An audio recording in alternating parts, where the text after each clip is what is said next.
ಓಂ ಶ್ರೀ ಗುರುಭ್ಯೋ ನಮಃ.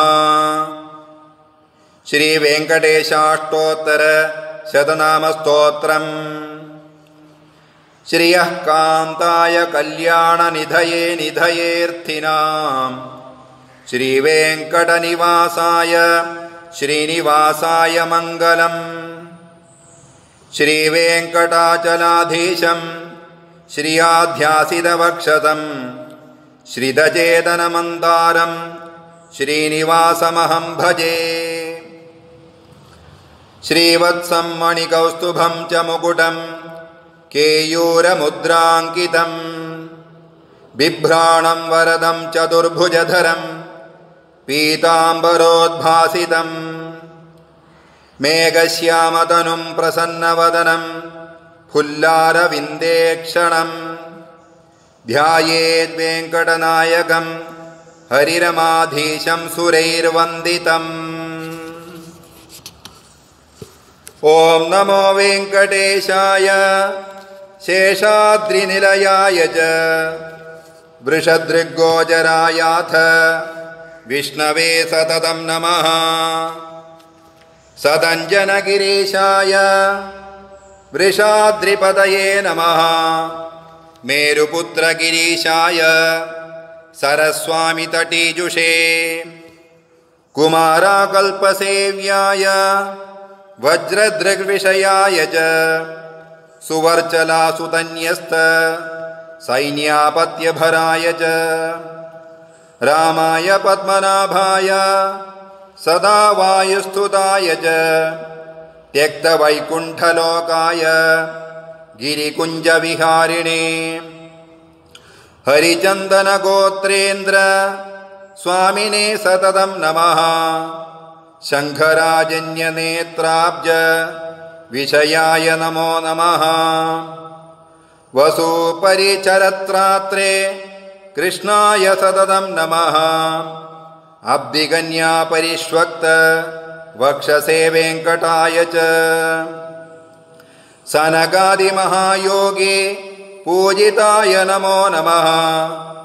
ದೇವಜಿತ್ಪ್ರಮುಖಾನಂದ ದೈತ್ಯಸಂಘಪ್ರಣಾಶಿನೇ ಶ್ವೇತದ್ವೀಪವಸನ್ಮುಕ್ತ ಪೂಜಿತಾಂಘ್ರಿಯುಗಾಯ ಚ ಶೇಷಪರ್ವತರೂಪತ್ವ ಪ್ರಕಾಶನಪರಾಯ ಚ ಸಾನುಸ್ಥಾಪಿತತಾರ್ಕ್ಷ್ಯಾಯ ತಾರ್ಕ್ಷ್ಯಾಚಲನಿವಾಸಿನೇ ಮಾಯಾಗೂಢವಿಮಾನಾಯ ಗರುಡಸ್ಕಂಧವಾಸಿನೇ ಅನಂತಶಿರಸೇ ನಿತ್ಯಂ ಅನಂತಾಕ್ಷಾಯ ತೇ ನಮಃ.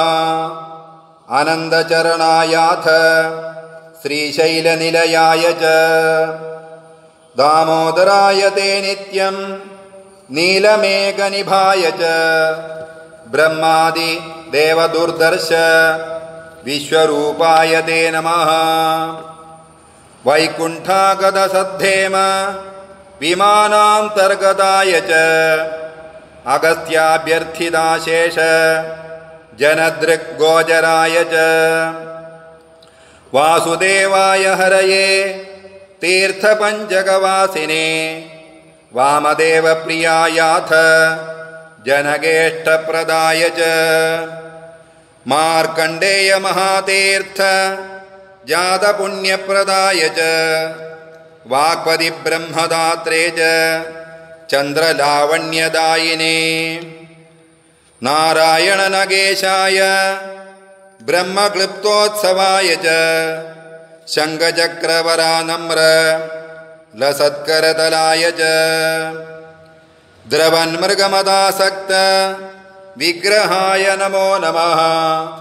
ಕೇಶವಾಯ ನಮೋ ನಿತ್ಯಂ ನಿತ್ಯಯೌವನಮೂರ್ತಯೇ ಅರ್ತಿದಾರ್ಥಪ್ರದಾತ್ರೇ ಚ ವಿಶ್ವತೀರ್ಥಾಘಹಾರಿಣೇ ತೀರ್ಥಸ್ವಾಮಿ ಸರಸ್ನಾದ ಜನಾಭೀಷ್ಟಪ್ರದಾಯಿನೇ ಕುಮಾರಧಾರಿಗಾವಾಸ ಸ್ಕಂದಾಭೀಷ್ಟಪ್ರದಾಯ ಚ ಜಾನುದಘ್ನಸಮುದ್ಭೂತ ಪೋತ್ರಿಣೇ ಕೂರ್ಮಮೂರ್ತಯೇ ಕಿನ್ನರದ್ವಂದ್ವಶಾಪಾಂತ ಪ್ರದಾತ್ರೇ ವಿಭವೇ ನಮಃ.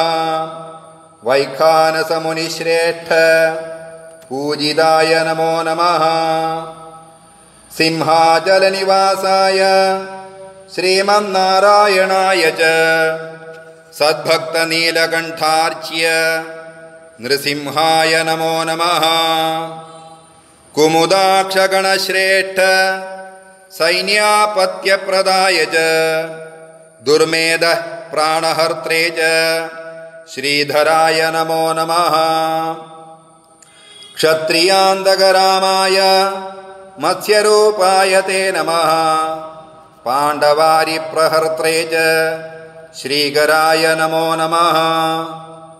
उपत्यकाप्रदेशस्थ शङ्करध्यानमूर्तये रुक्माब्जसरसीकूल लक्ष्मीकृततपस्विने लसल्लक्ष्मीकराम्भोज दत्तकल्लारगस्रजे चालग्रामनिवासाय शुकदृग्गोचराय च नारायणार्थिदाशेष जनदृग्विषयाय च मृगयारसिकायाथ वृषभासुरहारिणे अञ्जनागोत्रपदये वृषभाचलवासिने अञ्जनासुतदात्रे च माधवीयागहारिणे प्रियङ्गुप्रियभक्षाय श्वेतकोलवराय च नीलधेनुपयोधारा सेकदेहोद्भवाय च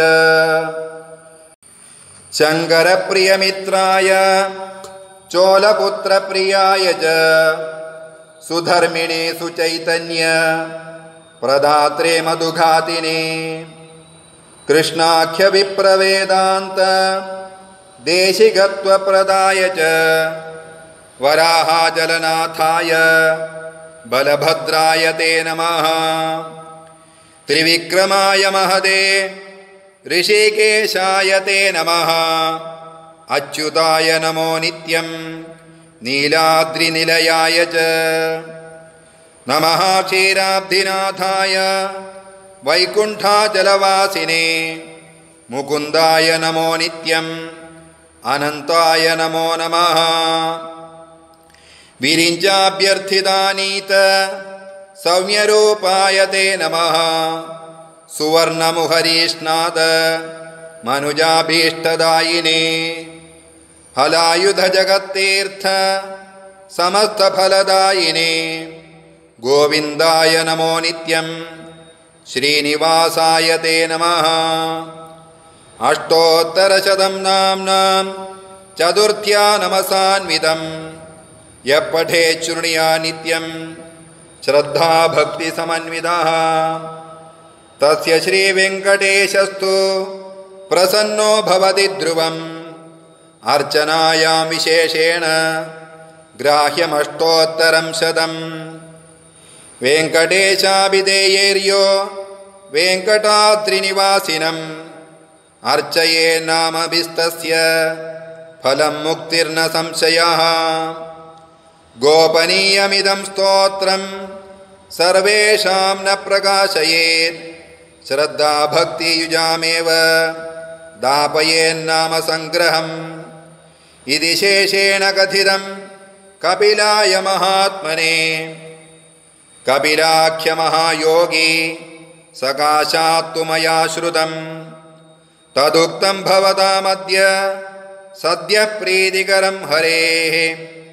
श्रीवेङ्कटाद्रिनिलयः कमलाकामुकः पुमान् अभङ्गुरविभूतिर्नः तरङ्गयतु मङ्गलम्। इति श्रीवेङ्कटेशाष्टोत्तरशतनामस्तोत्रं सम्पूर्णम्। ओम्।